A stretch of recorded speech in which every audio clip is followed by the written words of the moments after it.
मागच्या वेळेला मी पोह्याचा चिवडा बनवला होता. ती रेसिपी तुमच्या किती लक्षात आहे ते नाही माहिती. पण ह्या वेळेला मी माझ्यासाठी पुन्हा तसाच चिवडा बनवत आहे. तर म्हटलं चला रेसिपी तुमच्यासोबत पुन्हा एकदा शेअर करते. पण मला हे सुद्धा सांगा, की तुम्ही असा कधी चिवडा बनवून खाल्लायत की नाही? तर सर्वात आधी आहे ना, कढईमध्ये मी पोहे छान असे भाजून घ्यायला सुरुवात केली, तेलाचा वापर न करता. थोड्या वेळाने भाजलेल्या पोह्याचा रंगसुद्धा तुम्हाला बदललेला दिसेल. त्यावेळेला ते एका भांड्यामध्ये काढून घ्यायचं आणि भांडं साईडला ठेवून द्यायचं. नंतर आहे ना, मी 2 हिरव्या मिरच्या कापून घेतलेल्या आहेत, अर्धा कांदा कापून घेतलेला आहे. त्याच कढईमध्ये आहे ना, थोडंसं तेल घेतलं. सर्वात आधी जिऱ्याची फोडणी दिली.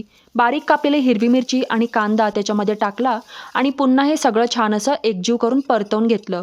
हे सर्व छान परतवून घेत असताना आहे ना, थोडीशी हळदसुद्धा टाकली होती. आता आपण त्याच्यामध्ये ॲड करणार आहोत भाजून घेतलेले पोहे आणि हे पुन्हा छान असं एकत्रित एकजीव करायचं आहे आणि नंतर सगळ्यात शेवटी थोडंसं चिमूटभर मीठ टाकायचं आहे चवीनुसार आणि पुन्हा छान असं मिक्स करून घ्यायचं. थोड्या वेळाने बघू शकता आपला हा पोह्याचा चिवडा छान असा तयार होतो. त्यानंतर घरामध्ये आहे ना, थोडीशी आलू भुजिया शेव होती, तीसुद्धा मी ह्याच्यावरून ॲड केली आणि मग आपला हा चिवडा खाण्यासाठी तयार आहे. या तुम्ही पण खायला.